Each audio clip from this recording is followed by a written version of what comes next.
Welcome! In this video, we will walk you through the steps to process a one-pass transaction with presets in DataBridge software. Select a connected scale weight in the top right corner. Each scale icon gives a visual indication of the current value and presence of a vehicle. Once you have selected the scale, under Operational Data, select Vehicle and choose the proper vehicle being weighed. Remember that the preset operational data is automatically populated when a vehicle is selected.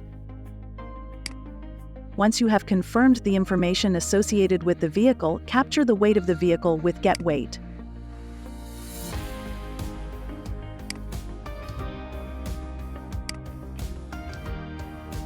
Next, you can complete the transaction and the vehicle can exit the scale. You have successfully completed a one-pass transaction with presets in DataBridge.